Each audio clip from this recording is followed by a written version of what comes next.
যাও, আগে দেখাও।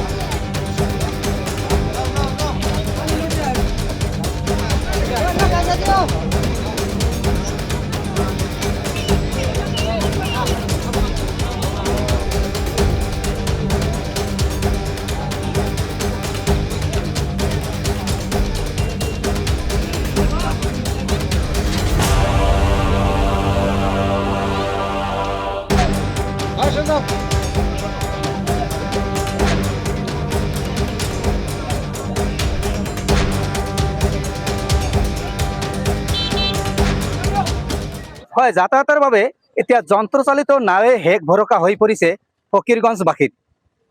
বাৰিষাৰ পূৰ্বেই ফকীৰগঞ্জত যেন ব্যাহত হৈ পৰিছে যাতায়াত ব্যৱস্থা। যন্ত্ৰচালিত নাৱে এতিয়া হেক ভৰসা বৃহত্তৰ অঞ্চলটোৰ ৰাইজৰ। যন্ত্ৰচালিত নাৱেৰে প্ৰতিদিনে এতিয়া অহা যোৱা কৰিবলগীয়া হৈছে বৃহত্তৰ অঞ্চলটোৰ ৰাইজে, কিয়নো ফকীৰগঞ্জ আৰিকাটা সংযোগী মূল পথছোৱা ব্ৰহ্মপুত্ৰ নদীৰ গৰ্ভত বিলীন হোৱাৰ ফলত এনেদৰে যাতায়াতৰ বাবে দুৰ্ভোগ ভুগিবলগীয়া হৈছে ইয়াৰ স্থানীয় ৰাইজ। মোৰ সৈতে স্থানীয় ৰাইজ আছে, আচলতে জানিবলৈ যত্ন কৰিম। আপোনাৰ কাষলৈ আহিছোঁ। বৰ্তমানৰ যি ফকীৰগঞ্জৰ অৱস্থা দেখিবলৈ পোৱা গৈছে, বাৰিষাৰ পূৰ্বেই ইয়াত যাতায়াত ব্যৱস্থা ব্যাহত হোৱা যেন পৰিছে আৰু ইতিমধ্যে যন্ত্ৰচালিত নাৱেৰে যাতায়াত ব্যৱস্থা বিপদসংকুল হৈ চলি আছে। হয়, নিশ্চয়কৈ ক'ব লাগিব যে আমাৰ বৃহত্তৰ ধুবুৰী জিলাৰ দক্ষিণ পাৰৰ নৱগঠিত বীৰসিং যুৱ সমষ্টিৰ ফকীৰগঞ্জ হৈছে এই বৃহত্তৰ অঞ্চলৰ নাভি কেন্দ্ৰ। আৰু ফকীৰগঞ্জ মডেল হস্পিটেল আছে, ফকীৰগঞ্জ আৰক্ষী থানা আছে, ফকীৰগঞ্জ পাৰঘাট আছে, ফকীৰগঞ্জ আদৰ্শ উচ্চতৰ মাধ্যমিক বিদ্যালয় আছে। দৈনন্দিন হাজাৰ হাজাৰ মানুহে ফকীৰগঞ্জ আৰিকাটা সংযোগী পথত যাতায়াত কৰে, কিন্তু মেইন ৰাস্তা, লোক নিৰ্মাণ বিভাগৰ মেইন ৰাস্তা যোৱা 1 বছৰ পূৰ্বে গৰাখহনীয়াত যাহ যোৱাৰ পিছত বিকল্প কোনো ৰাস্তা নাই। গাঁৱলীয়া ৰাস্তাৰে আৰু পথাৰৰ ওপৰেদি মানুহে যোৱা 1 বছৰ যাতায়াত কৰিলে। কিন্তু অতি দুখৰ কথা আৰু পৰিতাপৰ কথা, বিভাগীয় ডিপাৰ্টমেণ্ট এটা আছে, লোক নিৰ্মাণ ডিপাৰ্টমেণ্ট, লোক নিৰ্মাণ বিভাগ, এই বিভাগটোৱে কোনো গুৰুত্বই নিদিলে যে অতি ৰাইজৰ যাতায়াতৰ কাৰণে এটা সুবিধা কৰি দিব।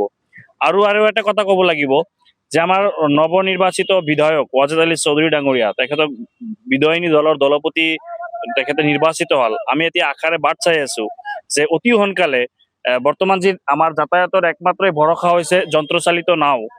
ইমান ইমাৰ্জেঞ্চি হয়, মানুহে কেনেকৈ পাৰাপাৰ হৈ আছে, মানে বিপদ সংকুল যাতায়াত কৰিব লাগিব। গতিকে আমি চৰকাৰ তথা জনপ্ৰতিনিধিক আমি অনুৰোধ জনাম যে ৰাইজৰ সুবিধাৰ্থে এই যিটো বুচাইমাৰী পথাৰ দি মানুহে পাৰ হৈ আছিল, সেই পথাৰেদি এটা ভালকে সাঁকো এটা নিৰ্মাণ কৰিব লাগিব। এইটো ৰাইজৰ সুবিধাৰ্থে যাতায়াতৰ ক্ষেত্ৰত ৰাইজে ভাড়া দি পাৰ হৈ আছে। এবাৰ ভাড়া সিংগল মানুহ পাৰ হলে 10 টকা, বাইকেৰে পাৰ হলে 40-50 টকা। যথেষ্ট সমস্যাৰ সন্মুখীন হৈছে, বহুত সমস্যাৰ সন্মুখীন হৈছে। বিশেষকৈ স্কুল কলেজৰ ছাত্ৰ ছাত্ৰীসকলে আৰু অসুবিধাৰ সন্মুখীন হৈছে, ৰোগীসকলে অসুবিধাৰ সন্মুখীন হৈছে। গতিকে আমি আহ্বান জনাম অতি সোনকালে এই বৃহত্তৰ অঞ্চলৰ ৰাইজৰ সুবিধাৰ্থে যাতে জনপ্ৰতিনিধিয়ে, আমাৰ স্থানীয় বিধায়কে তাৎক্ষণিকভাৱে এটা ব্যৱস্থা লয় বা চৰকাৰৰ ফালৰ পৰা ৰাইজৰ সুবিধাৰ্থে যাতে এটা বিনামূলীয়া কৰি দিব লাগে। নহ'লে সাঁকো এটা নিৰ্মাণ কৰি দিব লাগে, নহ'লে নাও চলাচলটো বিনামূলীয়া কৰি দিব লাগে। ডিপাৰ্টমেণ্টৰ ফালৰ পৰা নাও চলাচল কৰিব লাগে ৰাইজৰ সুবিধাতে। 2-3টা নাও এটা লগাই দিয়ক যাতে ৰাইজে সম্পূৰ্ণভাৱে চলিব পাৰে।